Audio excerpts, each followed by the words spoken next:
Bueno, lo que ven acá en esta imagen es una manifestación de unas chicas feministas, femi-bolcheviques en la Argentina, practicando el ritual del Haka, el cual es un ritual que realiza la selección de rugby de Nueva Zelanda. También están vestidos de negros cuando lo hacen. Y bueno, es un ritual que tiene que ver con la tribu maorí, ¿sí? Que era una tribu guerrera de aquella isla, de Nueva Zelanda. Y bueno, acá lo que están manifestando es una supuesta pelea o guerra o enfrentamiento en contra de Javier Milei. ¿Sí? También nombran a Elon Musk, como sabrán, uno de los empresarios más famosos del mundo, y a Mark Zuckerberg, que es el dueño de Facebook y de YouTube, bueno, de algunas redes sociales. ¿Bien? Uno de los más famosos del mundo, como sabrán. Ahora, ¿por qué me detengo en este punto? Porque voy a hablar de los 5 aspectos que hacen que estos grupos odien a Javier Milei. Bien, y vamos a empezar por el primero. A Javier Milei lo odian porque es hombre. Es decir, la figura del hombre, y puntualmente el hombre de características masculinas, ese es el hombre que ellos odian y el hombre que quieren deconstruir. Las características masculinas para ellos es algo malo, que representa la violencia, el patriarcado, y debe ser deconstruido. Es algo que está mal. Todo lo demás sí está bien, ser mujer, ser trans, pertenecer a la comunidad LGBT, lo que sea. O ser un hombre de características femeninas, si se quiere. Pero ser un hombre masculino para ellos está mal, porque es la raíz de la violencia, según ellos. Y eso es una característica que ya de base ellos ya lo ven mal. Ser hombre, ser un hombre masculino. El siguiente punto por el que ellos odian a Milei y además nombran a Elon Musk y a Mark Zuckerberg, pues comparten características muy similares, es que odian al hombre, además, blanco. Y esto es por la falsa dicotomía, como la anterior, de que el hombre es el malo y la mujer es la víctima de la historia. Es por la falsa dicotomía de que el hombre blanco, europeo, es el malo de la historia. Es el que llegó a América para esclavizar a los pueblos autóctonos, a los pueblos originarios. Lo mismo, según ellos, lo mismo hizo en África. Y bueno, esto, como sabemos, no está sustentado en la historia, porque en la América precolombina ya existían civilizaciones donde existía la esclavitud, donde había guerras, donde había sacrificios humanos. Y bueno, o sea, no tiene un sustento histórico decir que los blancos fueron los malos de la historia. Eso no es cierto. Eso hay que profundizarlo de todas maneras en otro video donde se especifique más este tema.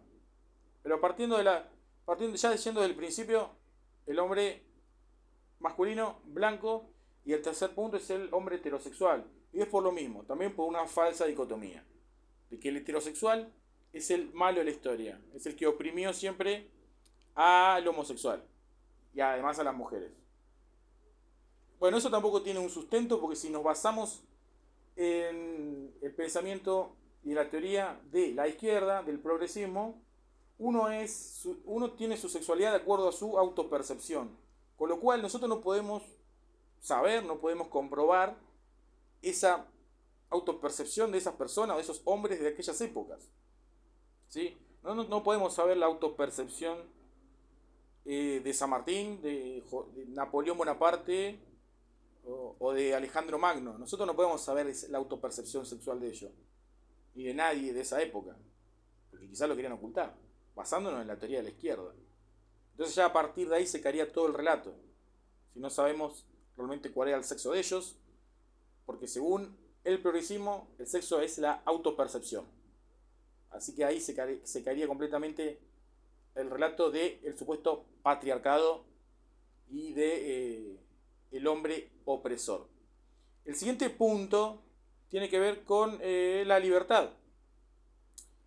A ver, para un comunista de base ya la libertad es algo que no existe, la libertad de pensamiento, sino que más bien cuando hablan de libertad, esto tiene que ver con el movimiento hippie final, después de la Segunda Guerra Mundial, la década del 60, que tenía que ver con la libertad sexual, con la libertad de tener varias relaciones, la poligamia, y bueno, por ahí va. Es el concepto de libertad que maneja el izquierdismo, tiene que ver con eso, ¿sí? La libre sexualidad. Cuando se habla de libertad de pensamiento, ahí no. Ahí ellos creen que eso tiene que estar censurado y que hay cosas que no se pueden decir. No se pueden decir, no se puede decir cosas contra el comportamiento de la mujer, contra el comportamiento de la comunidad LGBT, contra el comportamiento de un aborigen o contra el comportamiento de un afro. Eso no se puede decir para ellos. Y otras cosas más. No se puede decir cosas contra determinado gobierno socialista que repartió planes sociales, por ejemplo. No se puede hablar en contra de eso. Porque vas a ser censurado, vas a ser difamado, vas a ser separado, en algunos casos condenado al ostracismo, y no hay forma de debatir, porque ya ellos ya te están viendo mal, porque vos poseés la característica de la libertad de pensamiento. Y vamos al siguiente punto, que tiene que ver con la lógica. Javier Milei es una persona que siempre se basa en argumentos lógicos. Entonces, cuando están argumentando con falacias, falacias ad hominem, falacias de nirvana, falacias del hombre de paja, Javier Milei lo va a detectar. Entonces, los argumentos lógicos es algo que el izquierdista no puede aceptarlo, porque se basa en argumentos sentimentales, que no tienen que ver con la lógica ni con los números. Entonces, el feminismo, que es una hija del comunismo o del socialismo, va a decir que las principales víctimas del patriarcado o de la violencia, si se quiere, son las mujeres, porque es lo que más se ve en la noticia. Pero los números, las estadísticas, muestran que el 80% de las víctimas de violencia callejera son hombres, son varones, ¿sí? Y ni hablemos de la guerra, porque prácticamente la totalidad de las víctimas de la guerra, como en la guerra de Ucrania o cualquier guerra que haya pasado, prácticamente siempre fueron hombres. Entonces los números no avalan. Y lo que te va a decir una feminista es que, bueno, que fueron asesinados o fueron víctimas de otros hombres. Pero de vuelta, si yo soy una víctima de una persona del mismo sexo que yo, para mí es lo mismo que ser una persona del sexo opuesto. Si hay una persona y yo estoy con mi mujer, o con mi hermana, o cualquier mujer, y nos dispara a los dos somos víctimas. No tiene nada que ver con una reivindicación histórica, ni nada. Vino un hombre, claro, la mayoría de los criminales son hombres, porque también la mayoría de los indigentes son hombres, ya que a ellos les gusta justificar que la pobreza y que la delincuencia es como consecuencia de la miseria que existe en los países. Bueno, la mayoría de las personas en situación de calle, el 80 o 90% son varones. Así que ahí tiene una justificación para decir por qué los criminales y por qué la mayoría de la violencia callejera es ejercida por hombres. Entonces, si vos estás con tu esposa, con tu hermana, con tu madre, con quien sea, siendo hombre, y un criminal les va a hacer daño,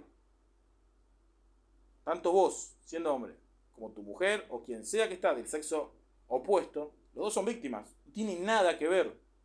Tiene nada que ver que esa persona sea de sexo masculino.